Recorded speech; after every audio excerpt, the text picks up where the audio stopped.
Crime, crime को हिंदी में अपराध कहते हैं। तो व्हाट इज क्राइम? क्राइम क्या है? एक ऐसा एक्ट जो बीएनएस में पनिशेबल है, उस एक्ट को सिंपल हम ये बोल सकते हैं, क्राइम एक ऐसा एक्ट है जिसके लिए पर्सन को कानून के द्वारा पनिश किया जाता है, उसे क्राइम कहते हैं। जैसे चोरी, डकैती, हत्या, धोखाधड़ी, इन सबको क्राइम कहते हैं। यानी कि crime is an unlawful act punishable by a state और अदर अथॉरिटी। क्राइम को समझने के लिए हमें कुछ इसमें एलिमेंट है, उसको समझना होगा कि क्राइम को करने के लिए उस एलिमेंट का होना बहुत कंपलसरी है। अगर वो जो एलिमेंट मैं आपको बता रहा हूं, अगर वो एलिमेंट नहीं है उस क्राइम के अंदर, तो उसको क्राइम की कैटेगरी में नहीं रखा जाएगा। वो एलिमेंट है, फर्स्ट है ह्यूमन बीइंग, दूसरा मैंसरिया, तीसरा एक्टसरिया, फोर्थ है इंजरी। ये चार ऐसे एलिमेंट है जिससे हमें ये पता चल जाता है कि ये क्राइम है। जिस एक्ट में ये चार एलिमेंट नहीं है तो उसको क्राइम में कंसिडर नहीं किया जाएगा। तो हम स्टार्ट करते हैं। हेलो एवरीवन, मेरा नाम है एडवोकेट दलजीत सिंह। तो फर्स्ट है ह्यूमन बीइंग। जिस एक्ट में अगर कोई ह्यूमन बीइंग नहीं है तो उसको क्राइम में नहीं कंसिडर किया जाएगा। ह्यूमन बीइंग मतलब कोई ही होना चाहिए, सी होना चाहिए या टीसी होना चाहिए। टीसी मतलब ट्रांसजेंडर। तो क्राइम के लिए एक ह्यूमन बीइंग का होना बहुत कंपलसरी है। पहले के टाइम में कोई जो एनिमल होता था, अगर वो कोई हार्म करता था, किसी को पर्सन को इंजुरी करता था, तो उसको उस एनिमल को पनिश किया जाता था। लेकिन जो हमारी आईपीसी में और बीएनएस में ऐसा नहीं है। बीएनएस में ये है, अगर कोई पेट एनिमल है, वो किसी पर्सन को हार्म करता है या इंजुरी करता है, जो उसका पेट का ओनर है, वो क्राइम की कैटेगरी में गिना जाएगा, यानी उसको कंसीडर किया जाएगा। ह्यूमन बीइंग में ये सब आते हैं, ही, सी और टीसी, और ये पेट एनिमल का ओनर को, उसको भी ह्यूमन बीइंग में ही माना जाएगा।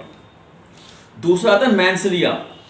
मैंसरिया मतलब इंटेंशन, उसकी बैड इंटेंशन। मैंसरिया होता है bad intention, guilty mind, criminal intention. यानी कि जिस एक्ट में अगर बैड इंटेंशन है, यानी क्रिमिनल उसका माइंड है, तो उसको मैंसरिया से कंसीडर किया जाएगा। यानी कि इसको लैटिन मैक्सिमम के थ्रू मैं समझाऊं, यह है कि acts non face it रियम नीसी mains seat रिया। बड़ा मुश्किल वर्ड है, ये लैटिन मैक्सिमम वर्ड है।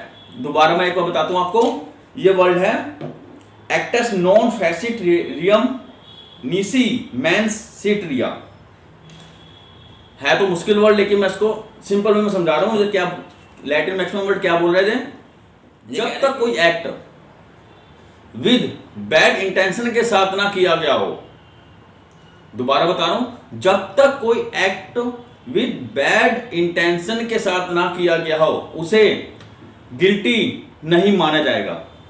यानी उस एक्ट को गिल्टी नहीं माना जाएगा। अगर कोई एक्ट बैड इंटेंशन के साथ नहीं किया गया है तो उसको गिल्टी में नहीं माना जाएगा, उसको क्रिमिनल में कंसीडर नहीं किया जाएगा।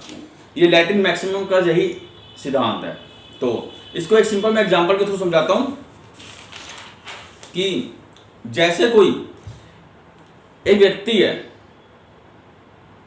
उसको एक बाइक दिखी, बिल्कुल सेम उसकी जैसी ही बाइक थी, वो उस बाइक को लेके वो चला गया।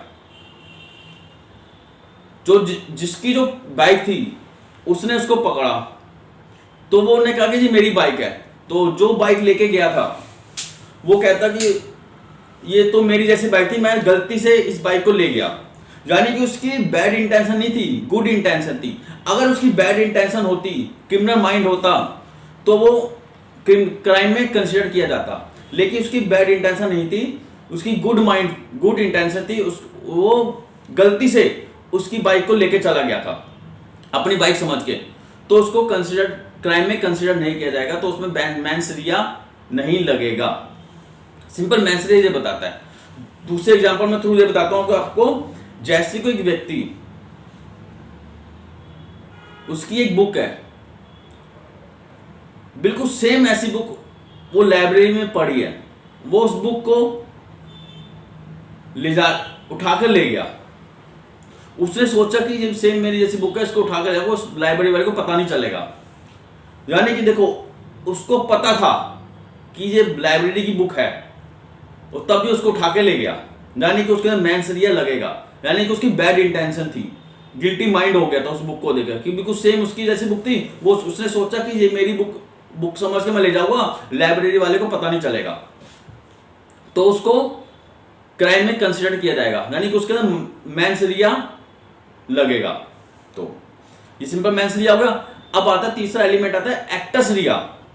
एक्टस रिया होता है फिजिकल एलिमेंट, यानी कि क्रिमिनल एक्ट है, इसमें इलीगल एक्ट है, ओमिशन है और अनलॉफुल एक्शन।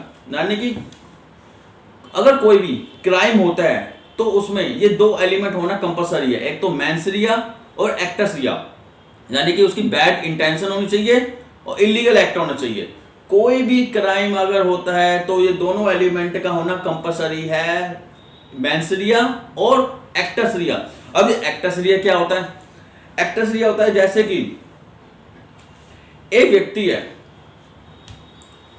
उस व्यक्ति को किसी दुकान में गया, उस दुकान में उसे एक पेप्सी की बोतल दिखी, उस पेप्सी की बोतल को उठा के चला गया, लेके चला गया, यानी कि इसमें उसने एक्टस रिया यूज किया, यानी क्रिमिनल एक्शन, इलीगल एक्ट, यानी कि उस बोतल को चुरा के लेके चला गया।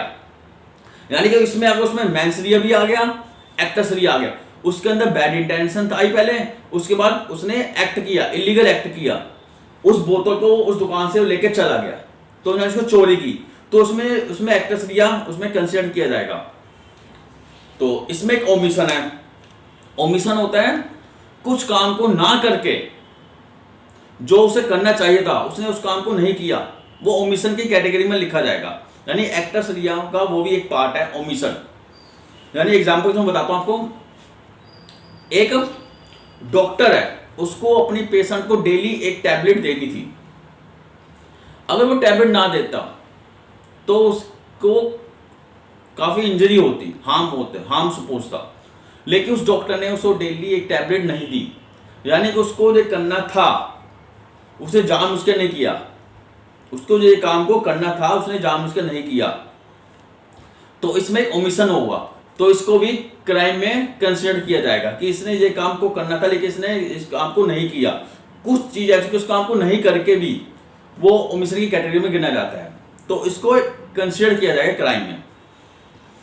किसी भी केस को अगर ये दो एलिमेंट नहीं होते, मैंसरिया और एक्टस रिया, तो क्राइम में कंसिडर नहीं किया जाता। अब फोर्थ एलिमेंट आता है इंजुरी।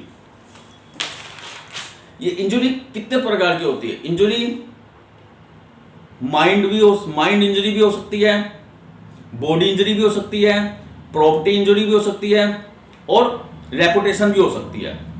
मतलब अगर माइंड है, माइंड इंजरी है, माइंड मतलब उसको मेंटल टॉर्चर करना, मेंटल हरासमेंट करना, वो मेंटल हरासमेंट और मेंटल टॉर्चर माइंड इंजरी में आ जाता है। और दूसरा है बॉडी इंजरी, किसी को हार्म पहुंचाना, उसको इंजरी करना, उसको मारना, वो बॉडी इंजरी में गिना जाएगा। तीसरे में आता है प्रॉपर्टी। उसको प्रॉपर्टी होता है इलीगल तरीके से उसको पोजेशन में लेना, उसकी डैमेज करना उस प्रॉपर्टी को, तो उसको प्रॉपर्टी इंजरी में आएगा। और फोर्थ आती है रेपुटेशन, किसी पर्सन की रेपुटेशन को खराब करना, वो भी इंजरी की कैटेगरी में आती है। अगर कोई एक्ट में ये चार एलिमेंट नहीं होते तो उसको क्राइम की कैटेगरी में नहीं लिखा जाता। वो क्राइम को क्लियर करने के लिए ये चार एलिमेंट का होना कंपलसरी है। और अगर हम किसी केस में अगर बेल लेना चाहते हैं तो इस चार एलिमेंट को लेकर ही हम कंसीडर करके 4 एलिमेंट के थ्रू ही हम किसी पर्सन को जल्दी जल्दी बेल ले सकते हैं, उसके अंदर ये प्रूफ कर सकते हैं कि इसके अंदर इस पर्सन ने ये कोई एक्ट नहीं किया, इसमें मैनसरिया और एक्टसरिया है ही नहीं। तो इससे हम ये प्रूफ कर सकते हैं कि ये पर्सन को हमें बेल दी जाए। और जो ये मैनसरिया और एक्टसरिया जो ये 2 एलिमेंट है, ये काफ़ी इंपॉर्टेंट एलिमेंट है। ये हमें जो केस के जो फाइनल आर्गुमेंट्स होते हैं उसमें भी काफ़ी हमें सपोर्ट करते हैं। तो इसको जब भी आप केस में जाओ, कोर्ट में केस में जाओ, तो इसको दोनों एलिमेंट को अच्छी तरह से समझ के जाओ और अपने केस में इन दोनों वर्डों को काफ़ी यूज़ करो। यूज़ करने से जजेस को पता चल जाएगा कि ये जो वकील है यानी कि एडवोकेट है, वो इस 2 वर्डों को यूज़ करके रिलीफ दिला सकता है। तो अगर मेरी वीडियो आपको अच्छी लगी तो प्लीज़ लाइक और सब्सक्राइब करना ना भूलें।